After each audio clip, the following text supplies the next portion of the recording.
안녕하세요. 국어교육 전문가 송쌤입니다.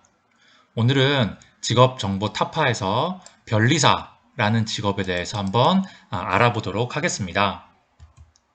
제가 이제 두 번째로 변리사를 선택한 이유는 실제로 학교 현장에 있으면서 많은 학생들이 이 변리사라는 직업에 대해서 궁금해하고 많이 물어들 봐요. 그런데 여러분들 보면 알겠지만은 이 변리사에 대해서 물어봤을 때 정확한 정보를 아는 분이 별로 없어요. 왜 이런지 봤더니, 왜 이런지 봤더니 실제 주위에 변리사가 많이 없는 게 현실이기 때문이에요. 주위에 같은 전문직인 뭐 의사나 변호사들은 좀 이제 괜찮게 있어가지고 주위에 아는 지인들이나 뭐 건너 건너에서 정보를 얻거나 하는 게 많은데 변리사는 유독 들어는 많이 봤는데 실제로 정보를 알거나 실제 변리사인 분을 찾을 수가 없어가지고 궁금해하시는 분들이나 혹은 학생들이 많기 때문에 제가 이제 두 번째로 변리사를 한번 설명해 드리기 위해서 이렇게 영상을 찍게 되었습니다. 자, 변리사라는 걸 제가 한번 찾아봤어요. 변리사법이라는 법이 있는데 거기 이렇게 적혀 있습니다. 변리사라는 거는 자, 산업재산권, 다시 말하면 특허권이나 실용신안권, 디자인권 및 상표권 전반에 걸친 지식을 갖추어 출원, 심판, 감정, 소송 등 기타 전반적인 절차를 대리하는 전문직 자격 또는 그 자격을 갖춘 사람이라고 합니다. 자, 여기서 이제 중요한 건 뭐냐면은 이거는 많이 들어봤을 거예요. 특허권. 예. 특허가 뭐죠? 사람들이 이제 어떤 상품이나 어떤 제품 이런 것들을 개발했을 때 디자인도 했을 수 있고요. 그쵸? 그 기술에 대해서 이게 내 거다라고 하는 거를 법원에 제출을 해가지고 이거를 인정을 받는 거예요. 그래서 다른 사람들이 해당 제품이나 해당 기술을 사용할 때, 원래 이 기술을 만든 사람한테 이게 이제 등록이 돼 있으니까 이 사람한테 뭐 로열티를 주거나 기타 뭐 여러 가지 대가를 통해서 이걸 쓸 수 있는 거죠. 이런 게 없으면은 이 사람이 마구잡이로 쓰게 돼서 이 사람이 이제 권리가 훼손되게 되는 겁니다. 쉽게 말하면 뭐 책으로 치면은 뭐 책의 저작권, 그렇죠? 그래서 인쇄를 받는다든지 뭐 이런 게 있죠. 그런 겁니다. 그러니까 그런 기술과 관련된 산업재산권이 하는데 그런 기술과 관련된 특허 관련된 일을 하고 그걸 대리해주고 실제 업무를 처리하는 사람들을 변리사라고 하는 겁니다. 자, 보시면 제가 이제 구체적으로 설명을 해드릴게요. 자, 변리사가 하는 일은 크게 이제 세 가지로 나눌 수가 있습니다. 첫 번째는 산업재산권의 권리화. 이게 이제 변리사의 일 중에서 가장 크게, 가장 많은 비중을 차지하는 일인데요. 산업재산권이라는 거는 앞에서 말씀드렸던 특허, 내가 어떤 기술을 개발하거나 혹은 디자인권, 내가 어떠한 산업 디자인과 같은 디자인을 만들었다든지 이런 내가 산업과 관련된 어떤 제품에 대한 특허권이나 디자인권을 실제적으로 권리를 따올 수 있게 법적인 부분을 전혀 모르기 때문에 실제로 상품을 개발하고 이런 사람들은 법적인 권리를 모르기 때문에 변리사를 통해서 이 상품을 등록을 하는 겁니다. 그런 거를 등록을 해주는 일을 하는 사람을 변리사라고 하고요. 두 번째는 분쟁입니다. 자, 분쟁에서의 대리인데 분쟁이란 말은 뭐냐면은 내가 어떤 상품을 개발했는데 예를 들어서 비슷한 상품, 거의 비슷한 상품을 개발한 사람이 있어요. 근데 내가 봤을 때는 이 사람이 내 거를 베낀 것 같아. 그런데 이걸 알 수가 없죠. 얘가 혼자서 법적인 투쟁이나 분쟁을 해결할 수 없기 때문에 이때 이제 변리사가 나서가지고 요 사람들 사이에서 그 분쟁을 해결해주고 또 절차를 진행해주는 역할을 하게 됩니다. 이것도 되게 중요하겠죠. 그 다음에 세 번째 보시면 권리의 기술적, 법적 범위와 감정 업무를 대행한다. 이 말은 무슨 말이냐면은 어떤 제품을 개발하거나 어떤 디자인을 개발하거나 이렇게 했을 때 이게 정말로 권리로서 그러니까 특허로서의 가치가 있는 건지 아니면 다른 특허권, 이것과 비슷한 특허권이 있어서 이게 내가 독자적으로 개발한 특허권인지 아니면 기존에 있는 거를 비슷하게 변형한 것인지 여러 가지 것들이 궁금한 점이 있어요. 그렇죠? 그때 변리사가 나서서 이제 이거를 판단해 주는 역할을 합니다. 이 감정 업무, 범위와 감정 업무를 대행해 주는 거죠. 제가 봤을 때 여러 사례들 돌이켜 법적으로 또 여러 사례들을 봤을 때 이건 충분히 특허 출원을 해도 가능한 겁니다. 특허 출원해서 본인이 권리를 행사할 수 있는 겁니다. 라고 이게 감정 업무도 대행해 주는 역할을 하는 것입니다. 자, 보세요. 그러면 이 변리사의 역할이 중요한 역할일까요? 중요하지 않은 역할일까요? 그렇죠. 중요하겠죠. 자, 그러면 이제 이런 생각을 가지신 분들이 많을 거예요. 이런 거 보니까 변호사랑 비슷한 업무 아닌가라고 생각하신 분이 많을 거예요. 그렇죠? 그렇습니다. 변호사랑 겹치는 부분이 많아요. 그래서 변리사가 되는 방법은 두 가지가 있습니다. 첫 번째는 변리사 시험이라는 게 있어요. 그 시험에 합격을 하면은 변리사가 되는 자격이 주어지고요. 변리사가 될 수 있고요. 두 번째는 뭐냐면은 기존의 변호사들, 기존에 있는 변호사들이 일정 정도의 연수를 통해서 변리사의 자격을 부여받는 경우가 있습니다. 자, 그래서 이제 둘 중에서 어느 경우가 변리사 중에서는 둘 중에서 어느 경우가 제일 많을까요? 그렇죠. 바로 변리사 시험에 합격해서 되는 경우가 제일 많아요. 그럼 이런 의문을 또 가지는 친구들이 많아요. 변호사들 많은데 그 변호사들이 연수를 통해서 변리사가 될 수 있다면 변호사 출신 변리사도 많을 거 아니에요? 라고 저한테 질문을 하는 경우가 있을 텐데 실제적으로는 그렇지 않습니다. 그렇지 않은 이유를 제가 이제 요 다음에 보면 알 수 있어요. 자, 이제 변리사 시험을 먼저 볼게요. 변리사 시험은 어떤 과정으로 치러지냐면 1년에 한 번 볼 수 있습니다. 한 번. 주로 이제 1월이나 2월 중에 이제 시작해서 이제 보게 되는데요. 자, 이 변리사 시험을 보기 위해서는 영어 자격 요건, 기본 자격 요건이 있습니다. 자, 토익은 775점, 토플은 CBT로 220점, 그 다음에 탭스는 385점 등이 있는데요. 보통 5급 행정고시 등을 볼 때 토익 시험이 한 700점 정도가 기본이 돼요. 그 말은 행정고시보다 변리사 시험이 토익 자격 요건이 더 높다는 소리잖아요. 그 이유는 뭘까요? 왜냐하면 특허 관련된 거는 국내에서뿐만이 아니라 해외까지 연결이 되기 때문에, 그렇죠? 기술과 관련된, 실제 제품 기술과 관련된 거기 때문에, 기술 디자인과 관련된 거기 때문에 해외하고도 충분히 소통이 되고 연계되는 거기 때문에 토익 성적을 더 높게 그렇게 자격 요건으로 반영하는 것입니다. 자, 시험은 1차 시험과 2차 시험이 있어요. 자, 1차 시험은 주로 이제 객관식으로 보는데 3배수를 뽑습니다. 3배수면 600명, 총 200명을 뽑기 때문에 600명을 뽑고요. 그 다음에 2차 시험을 통해, 이건 논술인데 2차 시험을 통해 200명을 뽑습니다. 그래서 총 선발 인원은 200명이고요. 실제 변호사는 1000명 정도를 뽑습니다. 그럼 그거에 비하면 훨씬 적은 인원을 뽑는 거죠. 그렇죠? 그 다음에 이제 전문직 중 하나의 의사는 한 해 한 기본 3000명에서 3400명 정도를 뽑습니다. 배출이 돼요. 그러니까는 그런 전문직에 비하면 훨씬 비율이 작다라고 보시면 되고, 자, 그럼 제가 이제 변호사 시험, 변리사 시험에 자, 변리사 시험에 시험 과목을 가져와 봤어요. 자, 보세요. 1차 시험은 이제 객관식 시험인데요. 보면은 산업재산권, 그쵸? 뭐 특허법, 실용신안법, 상표법과 같은 실제적인 전공 과목, 특허와 관련된 전공 과목을 보고요. 그 다음 민법, 개론, 그쵸? 법과 관련된 소송이나 관련된 등록을 했기 때문에 법과 관련된 시험을 보고요. 그 다음에 자연과학, 개론이라는 걸 봅니다. 물리, 화학, 생물, 지구과학 포함인데 이 자연과학 개론을 보는 이유에 대해서는 잠시만 이따 설명해 드릴게요. 자, 이렇게 객관식 시험을 보고요.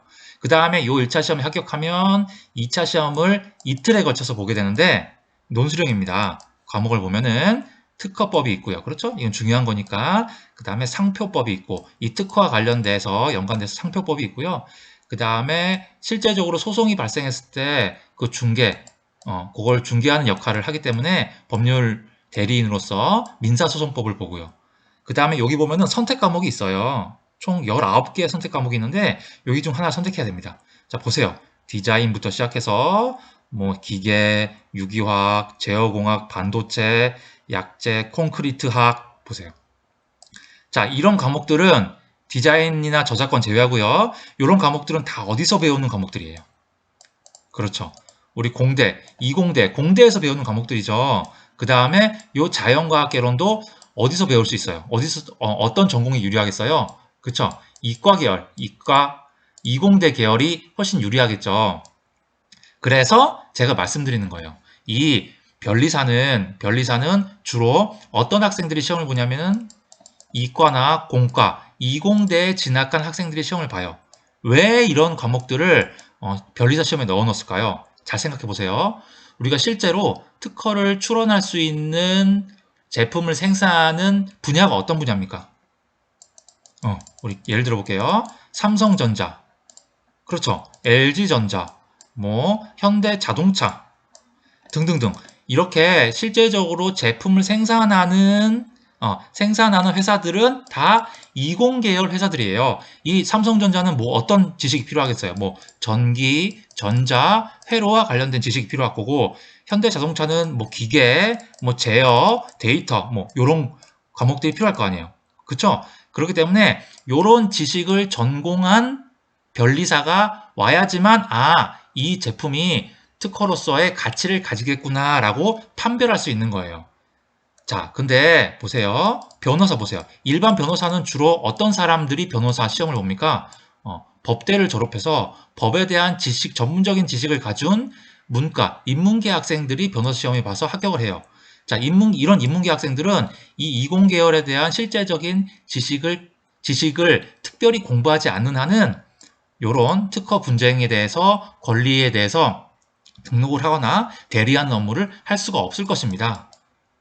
그렇기 때문에 제가 앞서 설명한 것처럼 변호사 출신이 변리사가 되는 것보다 이렇게 실제로 이공대 출신이 변리사 시험을 봐서 변리사 업무를 하는 경우가 훨씬 많아요. 자, 그 이유를 알겠죠? 그래서 이제 실제로 여러분이 이제 이과대나 공과대 진학을 해보면은 이런 변리사 시험을 준비하는 친구들을 가끔씩 볼 수가 있습니다. 자, 변리사의 진로를 알아볼게요. 변리사 시험에 합격하면 제일 많이 가는 진로가 요거죠, 요거. 특허 사무소. 우리가 뭐 변호사들이 있는 법률 사무소처럼 특허 사무소가 있어요. 요게 이제 들어가서 취직을 해서 독립적으로 일을 하는 경우가 있고요. 그 다음에는 법무법인. 법무법인은 이제 주로 이제 변호사들이 많은데요. 이제 큰 법무법인 안에는 변호사도 있지만 뭐 세무사, 변리사 등등등 이런 변호사 외의 전문직들도 많이 있어요. 왜냐하면은 이런 법무법인은 단순한 개인들만 상대하는 게 아니라 기업체나 공공기관, 정부들을 대리해서 이런 업무도 추진하기 때문에 다양한 분야의 전문직들이 필요한 것입니다. 그 다음에 세 번째는 기업이나 공공기관에 들어가서 취업을 해서 사내 변리사를 하는 경우가 있어요. 아예 뭐 삼성전자든 모든 이런 기업이나 아니면 우리 일반 공공기관에 들어가서 해당되는 제품 디자인과 관련된 특허, 뭐 재산권과 관련된 분쟁을 대리하는 역할을 하기도 합니다. 그 다음에 네 번째는 특허청. 이 특허청이 뭐 하는 거예요? 개인이 어떤 기술을 개발했을 때 이거와 특허와 관련된 업무를 담당하는 것이죠. 이 특허청의 심사관으로 들어가는 경우가 있습니다. 그렇죠. 그래서 들어갈 때는 이제 5급 상당이라고 했는데 5급은 어떤 급수를 말하냐면은 여러분이 이제 예를 들어서 이제 고시 중에서 이제 제일 많이 보는 게 행정고시죠. 행정고시에 합격하면은 5급 사무관으로 시작을 합니다. 그것과 동일한 급수라고 보시면 됩니다. 자, 그 다음에 마지막 다섯 번째는 이제 이런 것들을 다 경험하고 난 다음에 이제 마지막으로 특허 사무소 본인이 뭐 변호사 사무실처럼 아니면 의사 같은 거면 개인 의원처럼 개인 사무소를 개업해서 개인 업무를 추진하는 자영업처럼 추진하는 경우가 있습니다. 생각보다 변리사의 업무가 진로가 대단히 많죠. 그렇죠? 네. 생각보다 요청하는 데도 많고요. 길도 되게 많다는 걸 알 수 있습니다. 자, 이제 수입을 가져왔는데요. 이 수입도 이제 워낙에 변리사들이 자영업도 많고 그렇기 때문에 일괄적으로 적용할 수는 없지만 이제 변리사 협회에서 평균적으로 내놓은 수입을 제가 이제 가져왔는데요. 자, 수습이라고 하는 거는 이제 변리사 시험을 통과해서 몇 개월간은 1년 차까지는 수습 기간이라고 해서 이제 일을 배우고 하는 기간이 있습니다. 그 기간 때는 이제 소득이 연 5천에서 5,500 정도가 되고요. 뭐 2년 차, 3년 차, 이제 연차가 올라갈수록 한 500에서 1,000만 원 정도씩 쭉 뛰어오르고 6년 차 이상이 되면 이제 9천만 원, 그러니까 이제 억 단위의 소득을 받게 되고요. 요 이후부터는 개인의 능력에 따라서, 그렇죠? 개인의 능력에 따라서 천차만별입니다. 그래서 이제 우리가 변리사 시험을 합격을 하게 되면은 연차별로 이렇게 수입이 일반 대기업 직장인들 정도 아니면 그 이상의 수입을 이른 시기에 받을 수 있기 때문에 고소득 전문직이라고 볼 수가 있습니다. 자, 이제 마지막으로 이제 전망을 볼게요. 이제 이런 친구도 있어요. 아, 이 변리사 시험을 가야 되나라고 의문을 가진 친구들이 있는데 이런 친구들을 위해서 이제 제가 말씀드릴게요. 자, 전 세계적으로 보면은 우리나라 투컷 트론, 전 세계적으로 봤을 때 특허 트론 수가 OECD 4위입니다. 그 말은 무슨 말이냐면 그만큼 우리나라에서 지적재산권에 대한 특허에 대한 관심이 높고 실제적으로 기업이나 개인들이 이거에 대해서 많이 특허 출원을 하고 있다는 걸 알 수 있어요. 그렇죠? 그 다음에 실제 우리가 4차 산업혁명이라고 해서 4차 산업으로 가면서 산업 분야에 있어서 지적재산권이 그 자체가 국가의 파워가 되는 경우입니다. 그렇죠.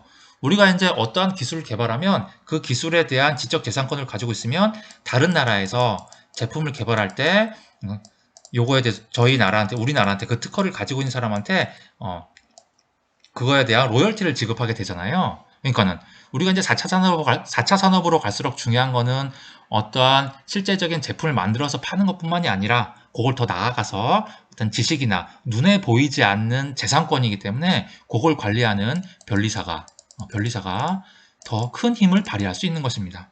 그리고 배출 인원도 제한돼 있어요. 연 200명이기 때문에 다른 전문직에 비해 되게 작게 인원이 배출되기 때문에 훨씬 점점 늘어나는 수요에 대응하기 위해서는 변리사가 더 많이 필요하겠죠. 그래서 뭐 취직이든 뭐 미래의 전망으로 봤을 때 훨씬 더 유리하다고 볼 수 있습니다.